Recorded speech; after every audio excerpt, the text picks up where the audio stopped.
Once upon a time, there were two sisters named Mangita and Larina who lived in a small cottage. Mangita was very hardworking, and in her free time she worked at her father's fruit shop. Larina, on the other hand, loved traveling and having fun. When she got bored, she would look at herself by the river and brush her long hair. "Today I'm even more beautiful than my sister." One day, Mangita and Larina's father went on a long journey that could not be undone. Although Mangita was very sad about her father's departure, Larina was happy. "Now I can sit by the river all night." After her father left, Mangita began to work even harder. In the morning, she would sweep the floor, make delicious soup for lunch, and hang laundry. Larina's only entertainment was causing trouble for her sister. She would dirty the carpets at home and pour ice-cold water into the cooked soup.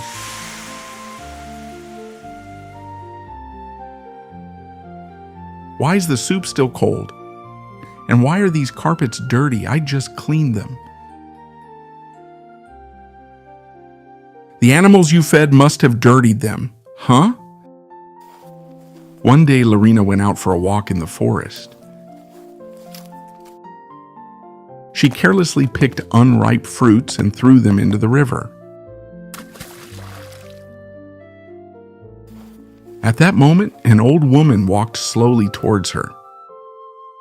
"Hello, dear girl. I am very hungry. Could you give me some fruit too?"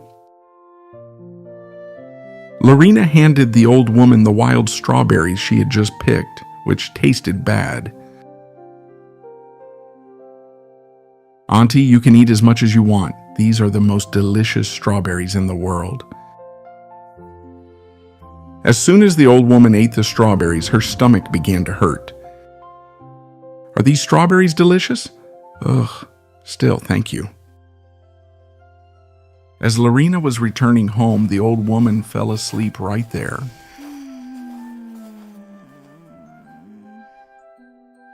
While Mangita was out in the forest gathering vegetables for dinner, she saw the sick old woman. She immediately brought her home and put her to bed. "What is this woman doing in our house? She smells awful." "Don't say that, Larina. The woman is very sick. We must feed her healthy food to help her recover." Mangita prepared hot soups and made herbal teas for the old woman.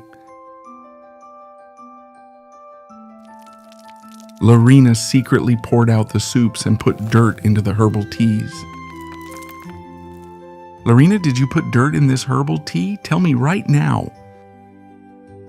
"No, I didn't put it. The old woman did." In a few days, the old woman had recovered.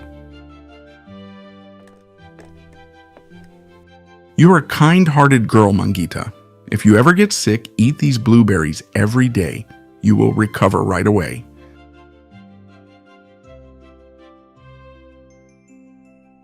After a long time of doing all the chores by herself, Mangita became very tired and finally fell sick and went to bed. "Larina, could you bring me the blueberries the old woman gave me?" But Larina ate all the blueberries herself. "There's nothing here. Maybe the birds you fed ate them all." Mangita became even weaker, falling asleep drenched in sweat. Larina left the house and went to the river to comb her hair. At that moment, the old woman appeared before her again. "Hey, little girl, where's your sister?" "She went to pick fruit in sacks and went to work. What's it to you?" The old woman realized that Larina had lied. She immediately went to their house to see Mangita. The old woman felt very sad when she saw the young girl who helped her drenched in sweat and looking sick, and cried for a long time. Lorena, who was watching them from the window, laughed out loud. Just at that moment, the old woman turned into a beautiful fairy. Lorena was very surprised when she saw the fairy. "You're a fairy. I open my house to you. You owe me. Let me have the most beautiful hair in the world.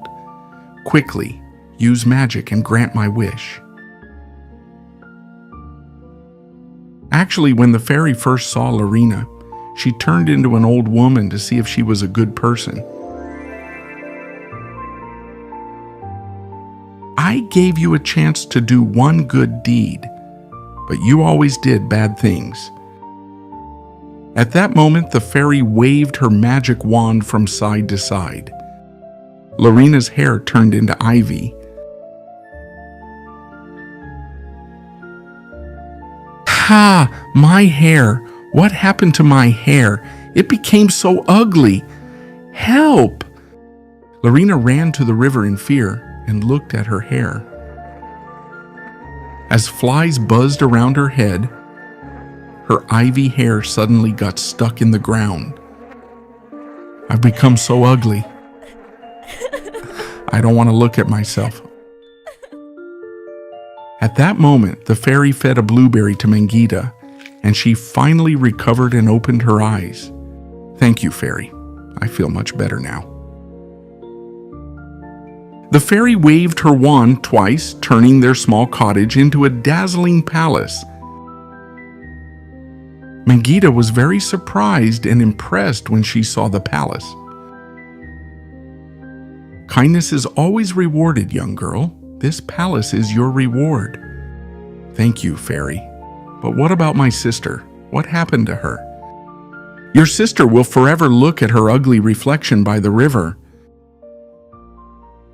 "I love my sister so much. What is the point of living alone in this huge palace without her? Give us back a happy life in our cottage, fairy. That is my only wish." The fairy was very happy to hear Mangita's words. First, she turned the magnificent palace back into the cottage. Then, she went to Lorena, and with her magic wand, she turned her ivy hair back to its old beautiful form. Lorena hugged Mangita out of happiness. "You saved me. I am so sorry. I will be a good person now. I promise." At that moment, Lorena understood that the happiness of helping others is worth everything.